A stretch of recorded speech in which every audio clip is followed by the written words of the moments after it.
welcome to Fast Break. Sorry, baby noises. No worries. You ever see this movie, Keith? Hard Boiled? Yeah, John Woo? Yeah. Which one is that? I've seen it, but I don't remember which one it is. It's the one where the baby puts out the fire on Chow Yun-Fat's leg by peeing on it. Yeah. AKA the good shit. Yeah. All right, here we go.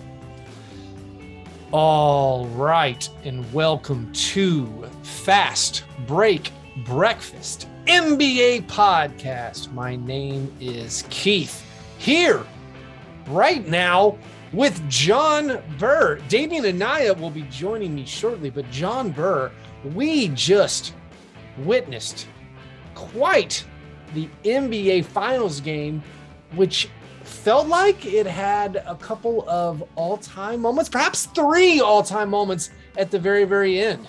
How are you feeling now that Suns and So I Fours assume long your dead? count, you have somehow lumped in a non-call as an all-time moment?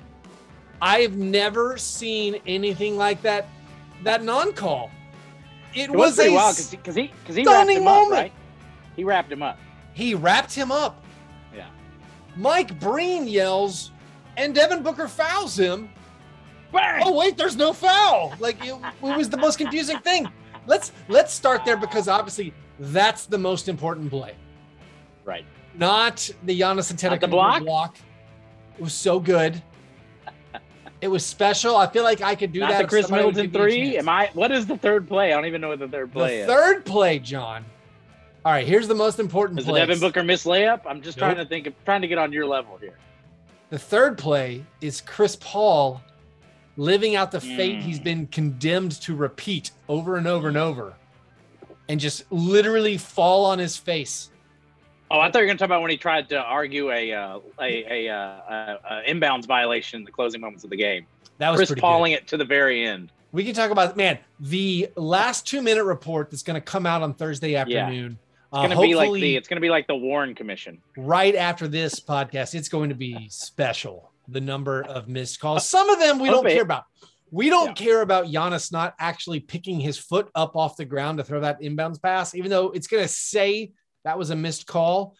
Our boy Jonas Valanciunas, he does that on like 85% of every inbounds pass he throws. Big Tuna has no legal inbound passes to his name. Yeah, he never, ever lifts up his foot. He has more inbounds violations than assists this year, if they were called. No, I'm counting the 3 plays. Chris Paul falls down when it's most important, turns the ball over, leads to the Suns going up 4. On that one, honestly, as bad as Drew Holiday's, puff pass numbers were, he has, had a serious effect on Chris Paul. Chris Paul, I can't believe I'm saying this about Chris Paul, a guy we've watched lay 40 on somebody with no turnovers. Chris Paul's turnovers kind of were the difference in this game. Chris Paul, the last 3 games now, has 15 turnovers. Yeah. Those are like in the last James 3 Harden games. Light numbers. Those are like, maybe he picked up some habits in Planet Houston.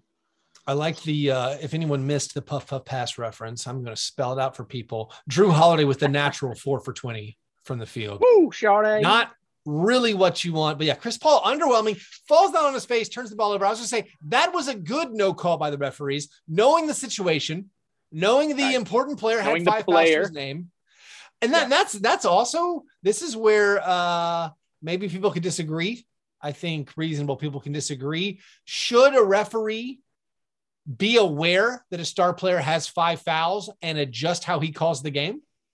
Because I think you should. I think if one of the top players has 5 fouls, I think for that 6th foul, you have to be absolutely sure. You don't want to call a soft one. So to me, I've always been like the referee is the arbiter of justice, sort of. Yes. And like, we can't do the things where it's like, well, by the letter of the law, and I don't want to have to make these calls, but I have all that garbage. So yes, I would say I'm staunchly on the side of prairie justice. Yes, always. Yeah, you lean towards the lawman, the sheriff who has to make Some calls for justice I like mine. I like what's the character in Deadwood? I like it. Seth Bullock. I like Bullock. a demented sheriff who's willing to traverse past, right and wrong and just for real frontier justice. Yeah. Listen, there's not going to be every rule codified. Sometimes you just have to go with what you think is just. Right. And I know the NBA wants to have everything codified, but I do think it's important, especially I think Devin Booker got a couple of not great foul calls earlier. Where I felt like, all right, that wasn't great. But I think you can safely say that we had our first controversial in the spotlight makeup non-call. It was so in the spotlight. And on that play, where James Capers is the lead ref, and he knows Devin Booker has 5 fouls, but Devin Booker wraps his arm around Drew Holiday. Yes. Devin Booker forgot he had 5 fouls. Devin Booker's just taking the foul. Yeah. He's purposefully fouling. And for James Capers to say, did he actually get him? Did he? Maybe he didn't touch him. Can Capers argue that he couldn't see? Is that what he's going to do? All right. If he's on the baseline, right, there is a chance he would not see that Booker's other arm was wrapped around him. The hug. But even if Booker's other arm isn't around him, there's still the body-to-body contact, which is not legal. Might I argue, Keith? Okay, please. That Devin Booker's gentle caress and trust fall-esque motions were in fact protecting Drew Holiday, and that entails a no call. No, another layer to Devin Booker's. I won't accept that argument. Grandiose magnificence, because best player in the game, unless you're team Anglerfish. We had a 40 versus 40. Capers. So Capers was the best player in the game. I'm saying he's the senior ref on this crew. He's like the most experienced. It felt, and I don't know his name, which is a good sign. It felt like it just was. I don't know. It's one of the bigger. Now I'm going to remember his name. In fact, I'm going to need his middle name. It felt like we're manipulating the result, even though it didn't work out. I mean, the Bucks still pulled it out. Keith, we've been over this. Yeah. I don't know how many more machinations you need to see that this is a rigged and unjust world, particularly in our chosen sport. But more of the same. I don't want to be carried away by recency bias. I know the conspiracy theories aren't fun anymore. What are the great no calls? I mean, I don't know. When they didn't kick out Robert Parrish for punching Bill Laimbeer in the face, I don't know. When all the Lakers fans stormed the court with 3 seconds left against the Pistons, and they're still they're like, oh, the game's over. That is one of the great no calls. That is. I don't know how they did things back then. Yeah. Bill Laimbeer tried to break someone's collarbone, or Michael Cooper punches Bill Laimbeer, and they're like, that's no foul. I didn't. No, it's not. Frontier justice. That guy earned it. So now we got a series. It's 2-2. It feels like if Chris Paul is not terrible in Milwaukee in these 2 games, that this series is probably over, or at the very least is 3-1 Suns. I feel like the Bucks stealing the game tonight is very big. I mean, they were out of it. It felt like they were out of it. I thought the game, particularly in the manner I was watching, which was not always full attention, it was one of those where the reason I was kind of allowed to not give it my full attention was I thought the Suns were salting it away, and it was a couple of those 6-point swings that happens that a lot of times has to do with a call or in this case a non-call, and these swings that the Suns didn't really recover, and that has to feel. I mean, Devin Booker has to want that one back even more than Chris Paul does. Well, I mean, it was a tough game for Booker where he was amazing for most of the game. He had his 20-point third quarter, just like Giannis had earlier. I mean, he probably has 60 points if he doesn't have to sit. Maybe he does. Periods of time. Yeah, because they were really battling the foul issues. And then you had but you got to say Monty was right to sit him because obviously he doesn't even know. Yeah, because apparently Devin doesn't know how to play with fouls unless the referees are just ignoring it. But like that play was so big. I mean, I guess we're watching past the more impressive. The Giannis block goes down in finals history as one of the more athletic plays. I mean, how many guys can do that? I mean, just literally how many guys can jump high enough to meet Ayton, 2 feet over the rim? It's not that many. No, I mean, that's completely insane. Just an incredible game, an incredible finish. It gave us all the storylines we wanted. I don't think we're going to see anything that good until Friday when Space Jam comes out. I have to watch Space Jam, and I have never been so defeated. Like, this is worse than when the Grizzlies are eliminated from the playoffs. Like, I am beyond crestfallen because now I almost feel like I have to watch the first Space Jam, which I've never seen, to understand the second Space Jam. I saw the first Space Jam, I want to say 5 years ago. Okay.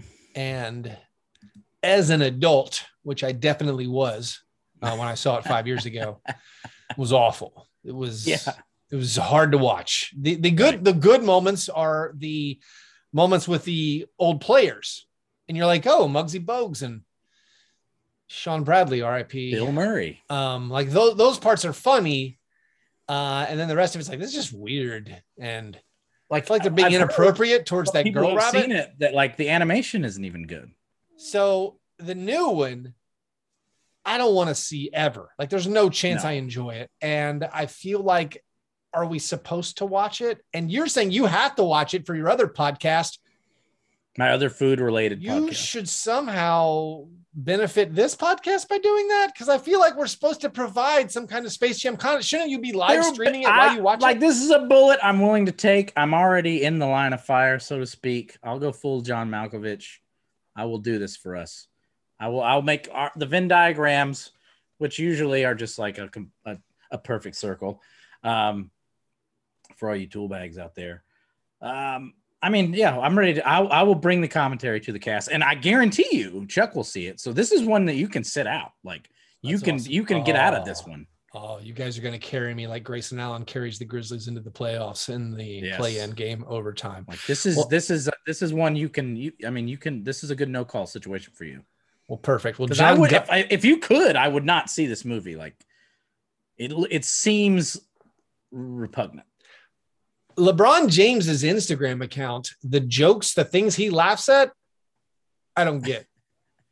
And the fact that I assume he had a huge creative role and like, this is funny, let's do this. There's like no chance. There's no chance. So I give John. Also like the evil versions of the NBA players that they've rendered are like disturbing to me. And I don't want them in my mind's eye. Like, I don't want that to be the Dame Lillard and the Anthony Davis I see. They look like villainous, entomology, like evil villains from A Bug's Life or ants. They don't look right. I'm ready for them to be voiced by like Christopher Walken or Kevin Spacey. I don't need that to be Dame Dalla. I don't need that to be the Brow. I don't want this. The Diana Taurasi one is going to haunt my nightmares. Well, I got to say, Godspeed to you, John. You let us know what it's like on the other side when you pass through. But that's it. We'll get Damian on here. And John, we'll talk to you soon. Enjoy Space Jam. Ta-ta.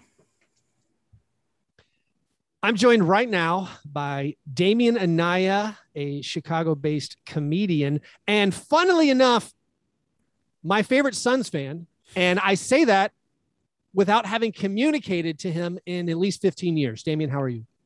I'm doing good, man. It's good to hear from you again. The last conversation we had was about the Suns, and then I didn't hear from you for like 10 years. And then I get a message on Twitter that says you hate Devin Booker. Yeah. And that wasn't even recent. That was like years. That was a couple years ago. Just right. To set up the timeline. Yeah. Without exaggeration, we haven't spoken. We've communicated a couple times over the past years.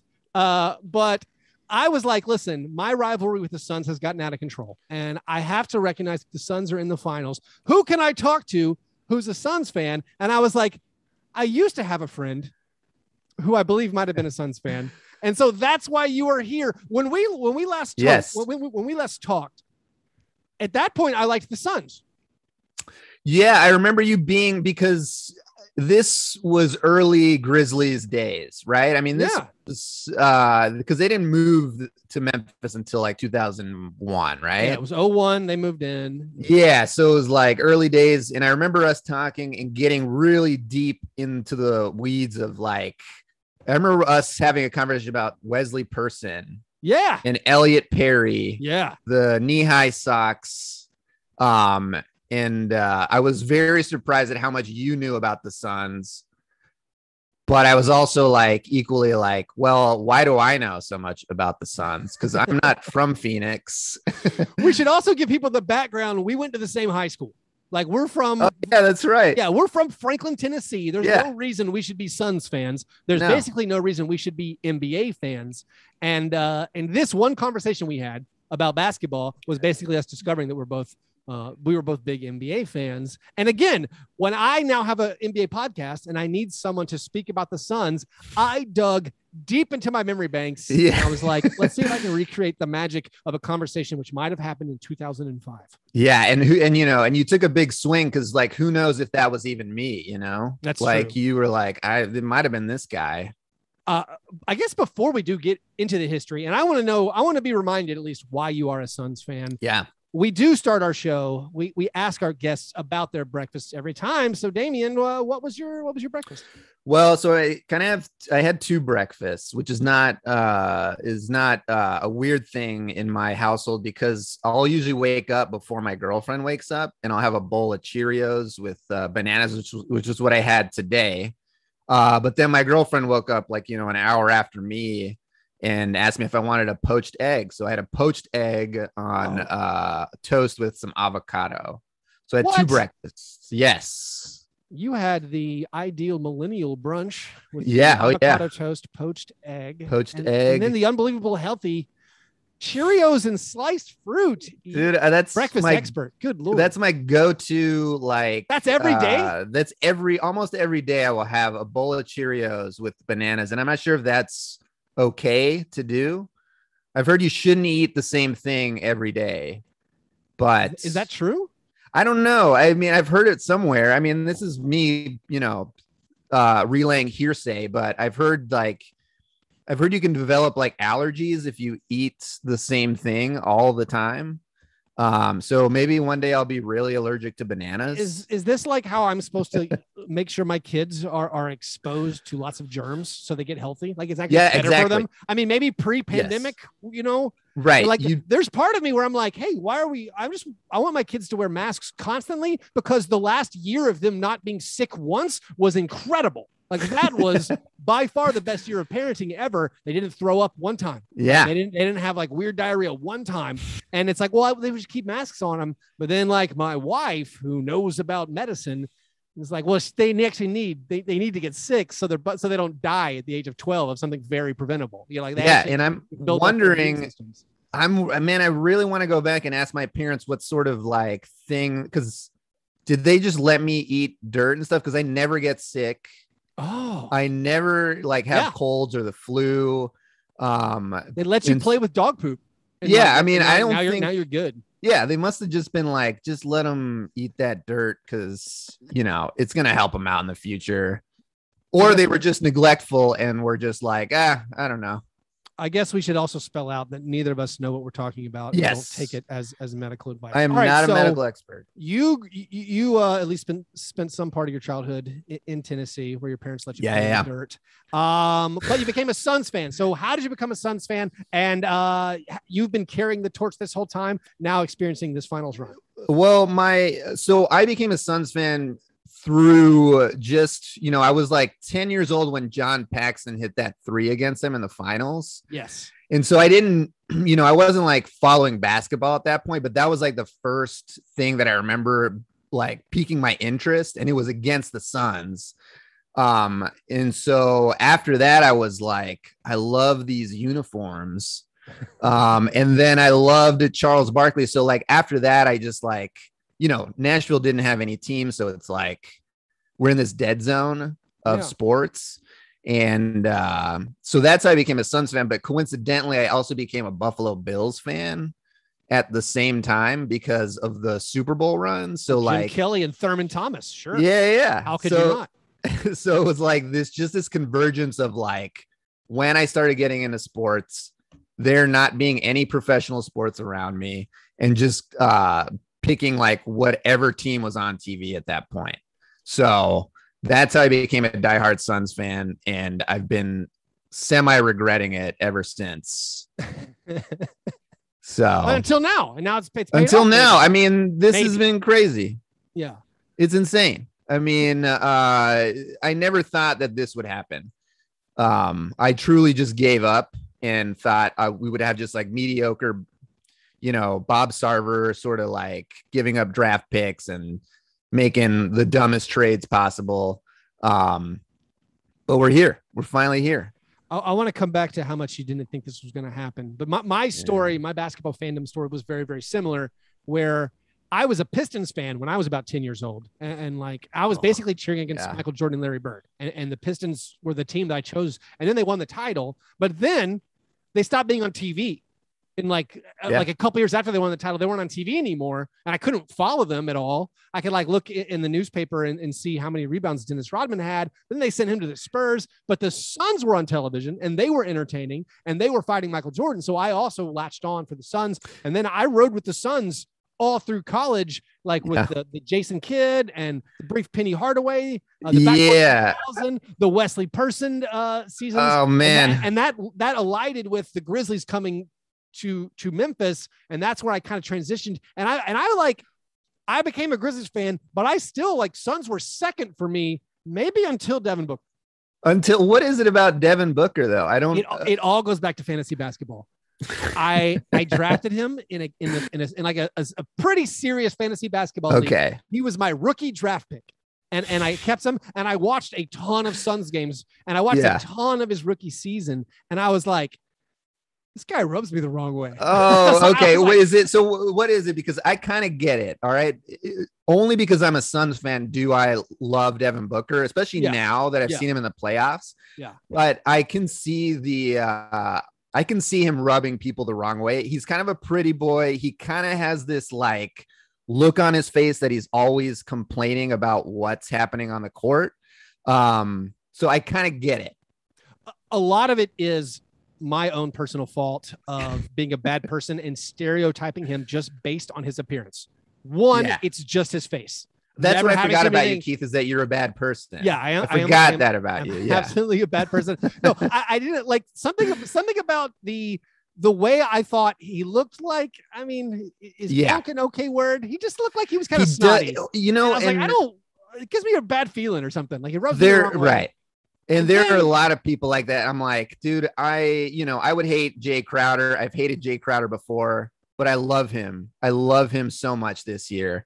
And I feel like it's the same thing with like, say, Patrick Beverley on the Clippers. It's like, I hate that guy, but if he played for the Suns, I would love him so much. So then tying in the fantasy basketball in like a 9-category league, I had him for like maybe 2 years. And I was like, listen, his percentages aren't that good. He doesn't do anything but score.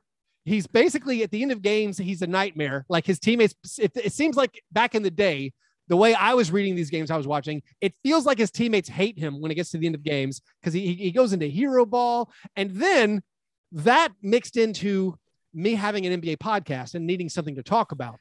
And then you need a villain. You need a villain for the Keith Parrish narrative. He became the villain, and because I enjoyed dunking on how bad the Suns were. Yes. And so it was this weird combination of me judging him for his appearance, which is wrong, and then having him on fantasy basketball and deciding, you know what, he's not worth the keeper price anymore. Other people value him more than I want. I'm getting rid of him from my fantasy team. And then them being bad and me having a basketball podcast where I have to come up with stuff to talk about. And I'm like, that guy sucks and he's always going to suck. I don't care if he scores 25 points per game. He's never won 3 games in a row in his life. That's nearly impossible to do. There's something wrong with him. To now, he's like obviously amazing. And I'm like, well, look, I will agree. Look, I am as much as a Suns fan as I am, and as much as I like Devin Booker right now, I am still not entirely sold on him. because there are things that he does in a game where I'm like, just, like Kevin Durant wouldn't do some stuff like that, where like some turnovers that he has are just so dumb to me that I'm like, there needs to be like, he needs to like step up another rung in the ladder or something, Well, yeah, before he gets there. He's not a top 10 player. He's not a top 5 player. He's just a very, very good player who has those elite self-creation skills that pop. And when it's good, and when he's on fire, like he was in game 4, or like he was also in game 2, you're like, oh, that guy's a superstar. But he's like, I don't know, he's like 80% of a superstar. Where like, yes, exactly. He has those games, but then he has games where it's like, he's not doing, if his shot isn't going in, he doesn't always help your team a ton. He's the type of superstar that you're still worried about when he has the ball in his hand, where there's still a little thing in the back of your mind where like, man, he either like swishes a 3 or he somehow dribbles it off his foot trying to do something, like half court or something. But I to go back to your Devin Booker hate, I kind of think you're right about it. I think you've been right until this year. And I think only because of Chris Paul being there and them going through this playoff run has it sort of changed the narrative of Devin Booker, where now it seems like he is this like tough and rugged dude who's going to like, do the gritty stuff. Where I think before that, he was just a dude who's going to like, he just wants that 70-point game, Yeah. And you absolutely will get invited back on the show by saying I was actually right. That's what I'm putting. Yeah. I wasn't wrong about Devin Booker. Here. No, I've recognized that this year, Devin Booker, to me, and maybe I am wrong, maybe he was showing it in flashes before that I missed. This season, especially, he started trusting his teammates a lot. And maybe that is that he just has better teammates. Like maybe I would not trust Isaiah Cannon or Josh Jackson or, Dragan. Yeah. Like maybe he was right because he didn't have people he could trust. And so that's why it looked like he was floundering and taking shots he shouldn't. Where this year, his efficiency has been amazing, actually, statistically the last couple of seasons. But like this year, maybe it's just because they're winning games and I'm just being swayed by the fact that they're winning. And he actually was doing it before, but it feels like to me, he's trusting his teammates a lot more. I agree with that. And I think, it just all stems from Chris Paul being there, I think, and from what they did in the bubble last year. And just he definitely is, but it's like so easy. It's so much easier when you're good and you have a good, you know what I mean? It's like, he's not going to feel the same way if Ricky Rubio and like Kelly Oubre are bringing it up the court as he is with like Chris Paul. Why are we insulting Ricky Rubio? I love Ricky Rubio. Why did that happen to Ricky Rubio just now? I love Ricky Rubio, man. But, and I'll say this, I'll be honest. When that trade happened, I hated it. I was like, why are we having this old Chris Paul as well as he did with the Thunder? And as much as he does bring to teams and makes them better, I was like, the embarrassing part of me was like, man, why do we give up Ricky Rubio and Kelly Oubre? Because I like both of those guys. Yeah. I loved Oubre. And also like, Chris Paul's reputation of being like this, this asshole guy who's just like flopping and like, doing all this stuff. I'm like, he does that. Yes. Yeah. So I'm like, I don't want this guy on the team. I don't want to like hate my team, and that's what I thought he was going to bring. But from then till now, it's like complete, 180 where I'm like, the only reason that they are as good as they are, and like DeAndre Ayton, Devin Booker, Mikal Bridges campaign, the only reason they're playing as well as they are because Chris Paul is there, I believe. So it's interesting for you to say, or for you to admit that like you were opposed to the trade, because people have like whitewashed this. Tons of people were opposed to the trade. There was a very common sentiment of people saying, you don't want to skip steps. Like the Suns have this quote unquote timeline. Like I know there's a Suns podcast, the timeline. Like they were like, we're doing this patiently. We're building with the young guys. We don't want to skip steps by trading a first round pick to bring in this 36-year-old Chris Paul. Exactly.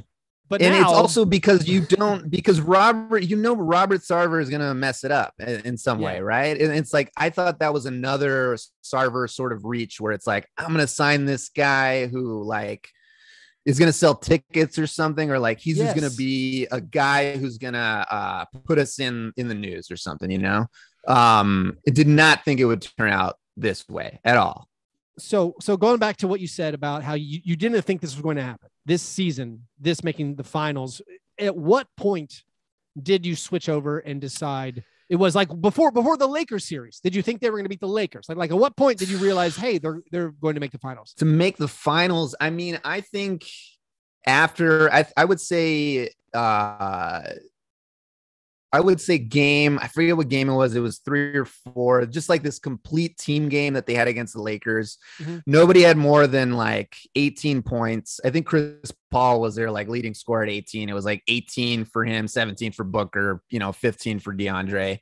But once that happened, once Anthony Davis re-injured his groin in that game, when he went out with like 5 minutes left, I was like, I think they can do it.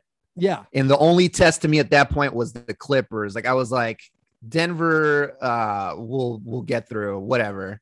No Jamal Murray. And then I'm like, Clippers would be the ultimate, like, let's see if this can happen against a Kawhi team. But Kawhi gets injured and I'm like, I am the most confident at that point playing the Clippers. I'm like, there's no way they don't make the finals at this point.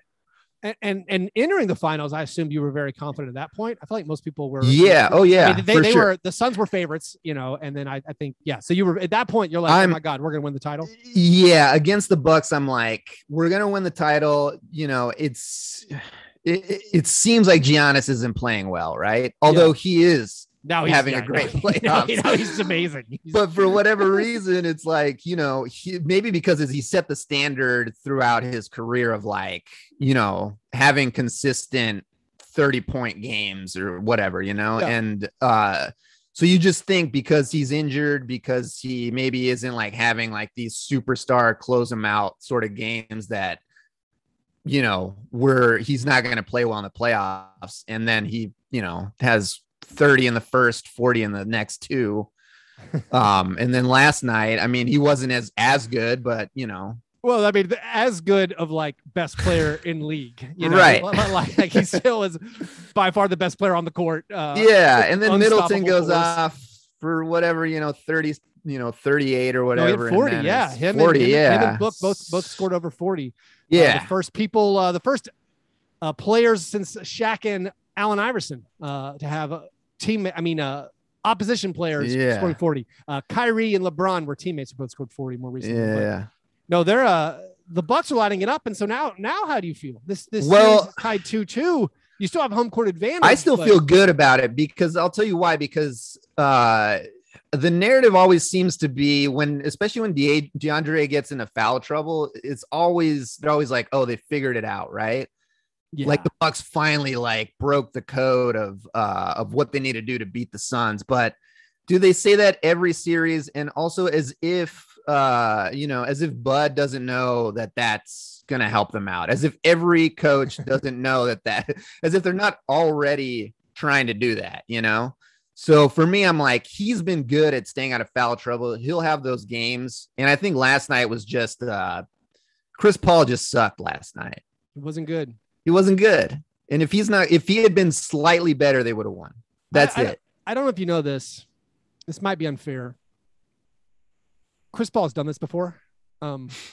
Maybe at the biggest moments, suddenly be like surprisingly not good.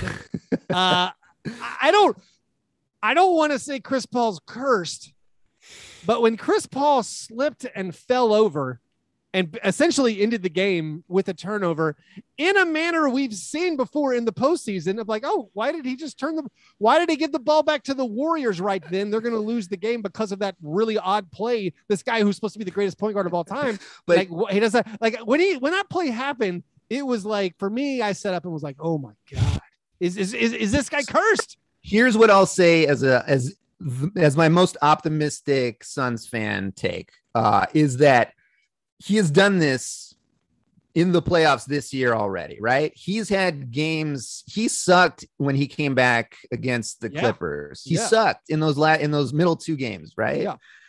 But then he closes it out in those next 2, and it's like, even in, against the Lakers, he was injured for those first two or whatever, kind of comes back and doesn't have a great series after that. He has solid games, but it's not like, he's closing them out. And then Denver, he comes back, has a great series and also has a couple of like not so great games. But I think this is his middle sort of like lull. And I think my optimistic Chris Paul Suns take is he's gonna come back the way he has. So you make a great point.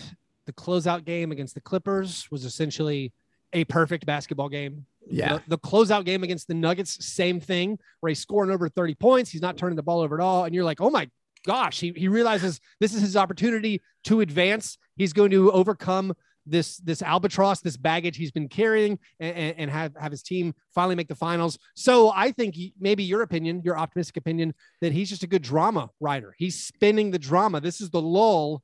This is like the obstacle that the hero must face. He slipped and fell again. No, this is all part of the narrative to correct the whole Chris Paul curse thing. I think he's gotten rid of the curse.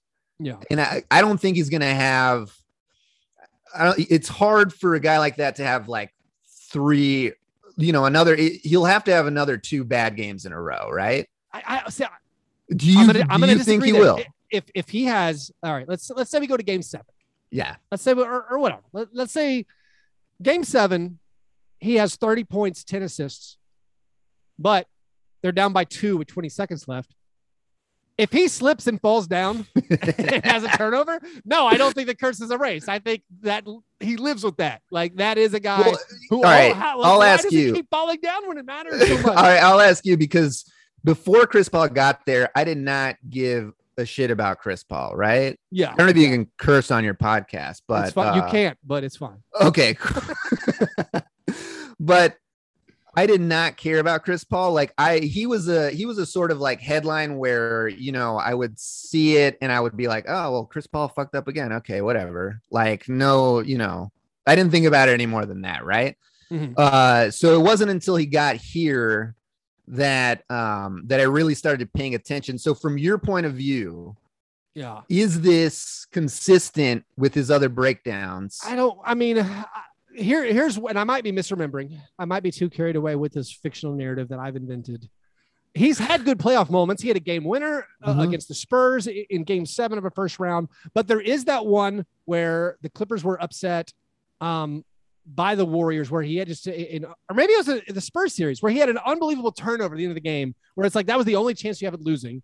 And then I want to say, then you have him never making the conference finals. And so I guess you just lump in a bunch of stuff with that. I feel like there was a moment last year on the Thunder where in that game 7, he also had a really bad turnover in like the final moments. And so that kind of all wraps itself into this thing that maybe, again, I've completely invented, but when I see him turn the ball over again, like under, like it felt right. Like, then that's what I'm thinking. I'm like, he has had moments like that. And, but those moments seem to be coming in the middle of series as opposed to the end of series, which may have been what was going on with him before. But and here's another optimistic Suns sort of like view of what's going to happen is the Suns are historically unlucky in the playoffs. Like, they have had some of the worst luck throughout their history. And so has Chris Paul. And so I think the narrative is going to be that they have finally found each other and are going to do this thing together and break their respective curses. Love it. Break the shackles. Yeah. Or the pessimistic part is that that neither of them are meant to be happy.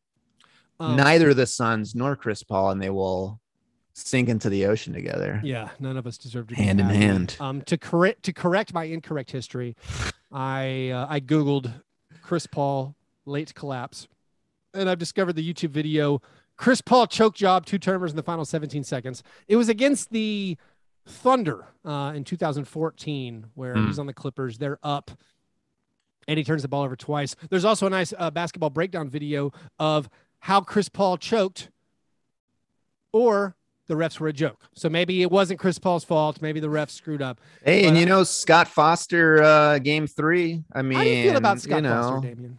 I mean, you're new to the Chris Paul experience. Yes. Learned, but so now when I hear the stat that he's 0-12, yeah, against a referee, yeah, that's so bizarre to me. Yeah, that it makes my brain hurt, and I'm like, how is this guy?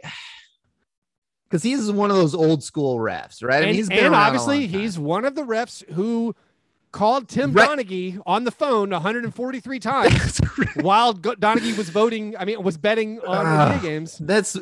So I'm like, this guy has clearly, the stats don't lie that this guy does not like Chris Paul, right? I mean, it's a weird stat. It is a weird stat. And it's like, yeah, maybe he's not calling these fouls against Chris Paul, but he's calling them against whatever team he's playing for.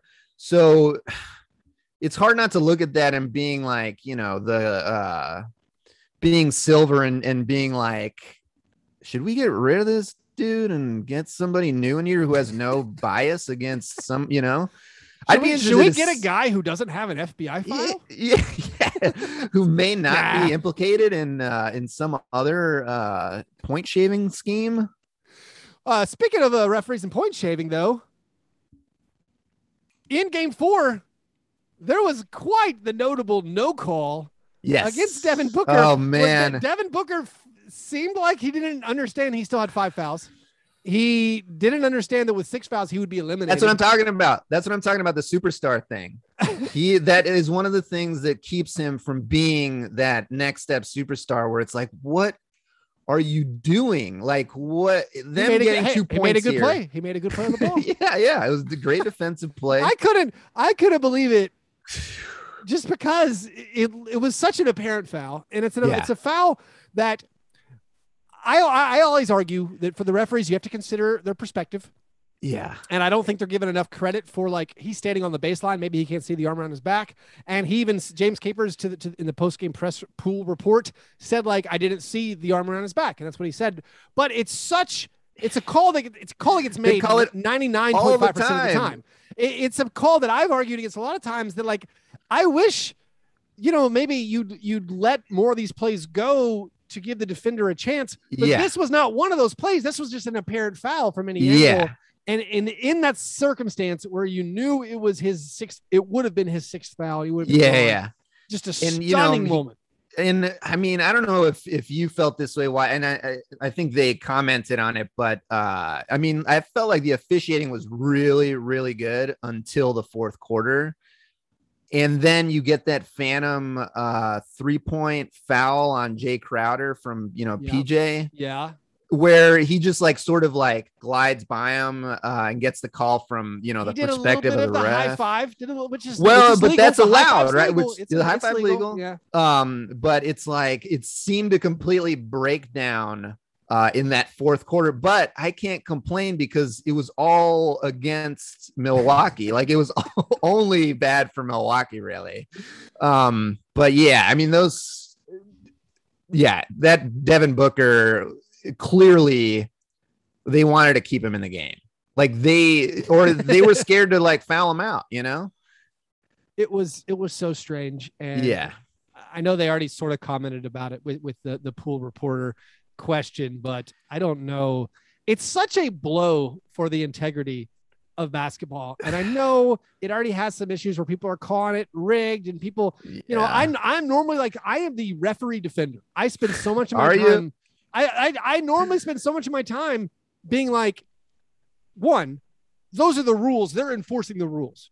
Most times people are mad about the rules. And then I also try to say, listen, from their perspective, they're shorter than the players. They're running up and down the court. You have to consider where their eyes actually are. Why don't we let drones just be referees from now on? I don't know why. Just give me an overhead view. I'm not ready to turn it over to the robots, but I don't know why. I'm ready, man. I'm ready. Why can't you have an official who's sitting in the crowd or watching a monitor who has a button who's like, whoa, guys, We blew a big call that's apparent to everyone watching because they're not standing, with DeAndre Ayton's body in the way, and they didn't just sprint 50 feet to try to stay in position. Yeah. I mean, that's, it's a frustrating thing being an NBA fan of like accepting bad officiating, right? It's like a given that every game you watch will not be officiated well. And that from my history of watching the NBA, it's like they're not going to make great calls, right?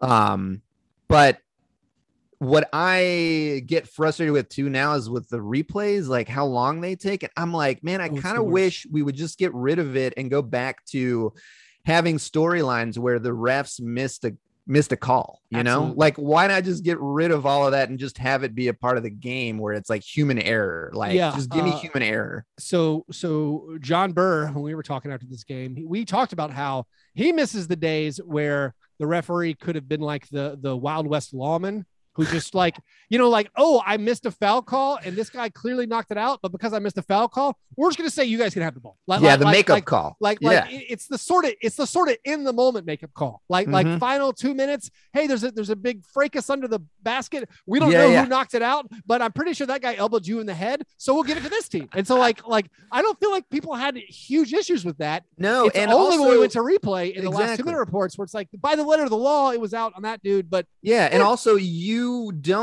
how many bad calls do you remember, like from big games? You really don't. And you would have to dig back into like, just thinking about like some epic finals games where it's like, comes down to like a last second shot, but like, you don't know the foul that came 2 plays before that was like a crappy call, it's like there's a lot of them. There's a lot of them. You can watch a lot of those Lakers series from the 80s where it's like, they didn't call out a foul, or there's like a phantom foul on Kareem that like wins the series. You're like, And I can't even really think of like, of Suns moments, of Suns bad foul call moments from like big games, that were where they clearly changed the outcome of the game. All I remember is the last. That's funny. The last, I remember specifically as a Grizzlies fan back in the era where we had our previous conversation. And I remember understanding that the Grizzlies were a bad team and thus would not get calls. And I specifically remember a game against the Pistons where Chauncey Billups pump fakes. I don't remember which Grizzlies player was guarding him, but the Grizzlies player just hits the ball. Their bodies aren't even close. His like arm is extended. He hits the ball and then they call a foul like at the buzzer. And it's like that could not have been more obvious. And so that single play gave Billups. So you still remember that? I remember that specific play, but I also remember, because maybe my brain is broken, I also remember consoling myself with like, well, we're a bad team. The NBA, you have to overcome that. And I remember you have to become a good team to get those calls. I remember when the Grizzlies won like a playoff series and like the core 4 era was starting, being like, we're kind of good now. If Zach Randolph just leans into his defender and throws his arms in the air, we get foul calls now. It's amazing. It's so much easier to win when you have a player who can fall down and the referees will blow their whistle and give him a foul call. And we didn't have that for like the first 10 years of the franchise. Yeah. And that's sort of what I love about Chris Paul is as much as he flops, he understands that. Yeah. That's why that's why these FIBA games, the FIBA, I don't know if you've seen I've seen some exhibition games, some highlights. They're floundering, which they often do in FIBA ref events. One, because the FIBA refs are inconsistent and worse. They're worse than NBA referees. At least I maintain the NBA referees are consistent.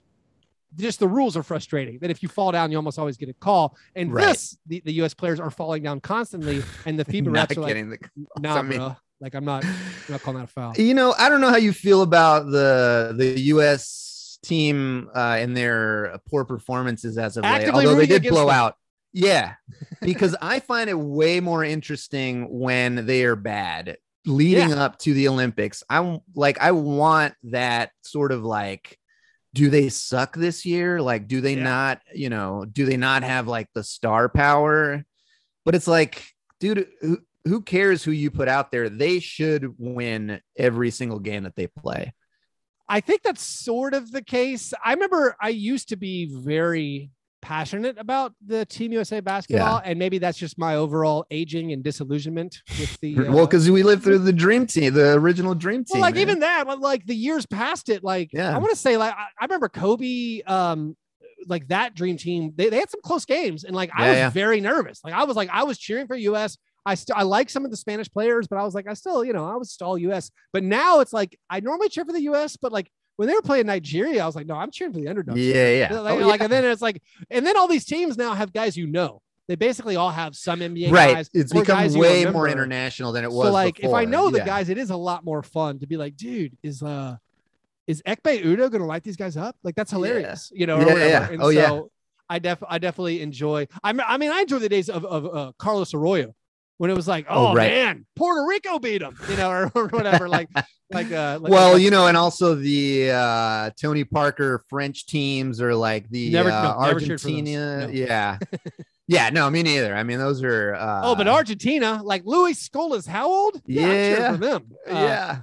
Dude, I can't believe Pau Gasol is still going at it. I thought he disappeared, and that was like. I was like, he's still on the Spanish team playing with Mark. I have a Mark and Pal Spanish T-shirt, and I'm going to be wearing that all Olympics. I'm cheering. Oh for that one final hurrah for the Spain team. Let me ask you, because I'm not a huge Grizzlies historian, but who is the key guy? Is it Marc Gasol? Is he the main like Memphis Grizzlies sort of like franchise guy? Are you asking me on the spot who is the greatest player in the Grizzlies franchise? Well, maybe not the greatest player, but who is the historically, like, I'm trying to think of like a good comparison. But yeah, who's like the one guy who historically in your mind is like sort of the name of the franchise? So I think there are only two options, and it's either Marc Gasol or Zach Randolph. And people are split. I recognize both arguments. We're forgetting about Big Country, right? Because he was Vancouver, he doesn't played really in count. Memphis, so we don't really count him. I mean, the players in consideration, pre-Ja Morant era, the players in consideration are Pau Gasol, Marc Gasol, Zach Randolph, and Mike Conley. Mike Conley, the franchise leading scorer by just a tiny bit, but he never had the peak, the apex. I think Marc Gasol was the best player that the Grizzlies ever had as far as apex. His best season, I think he was better than Pau's best season while he was on the Grizzlies, and I think it was better than what Zach Randolph did. A lot of people give Zach Randolph the credit for being kind of kicking off the core four, being the best player of those first two playoff teams. So I normally answer Marc Gasol, but Zach Randolph is also the right answer, probably. Because I do remember having fear of Marc Gasol when the Suns would play the Grizzlies ever. I was like, this guy is too good. He's too big. He can shoot the three. And so that sort of came back when they played the Lakers in the first round, where I was like, because leading up to it, they hadn't really played him that much in those first couple games. And I'm like, I really thought, and I don't know if it was like PTSD from back then, but I really thought them inserting Marc Gasol into the game was going to be like the death knell for the Suns. Oh, I love your Marc Gasol related PTSD. Unfortunately for me, and fortunately for you, Devin Booker just annihilated him. He just hunted him down and scored on him every play, and I was broken. I was like, oh my god. That's like was it the Red Viper from Game of Thrones? That was like the disturbing, like, oh, the bad guy's killing my guy who I was playing for.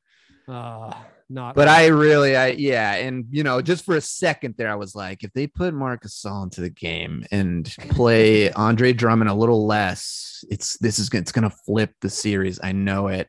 I felt it in my stomach, and then it didn't. And I was like, okay. Wow. It went very poorly. So I got over. I feel like I got over something. So you got over that PTSD. To wrap up, I guess the question is, does Chris Paul get over all of his PTSD that he's had in the postseason? You're picking Suns in how many? Suns in 6 or Suns in 7?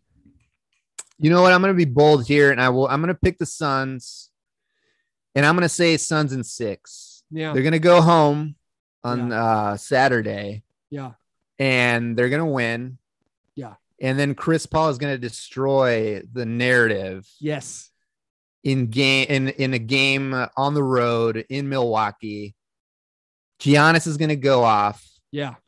But Chris Paul is going to close it out with some crazy at least near triple double.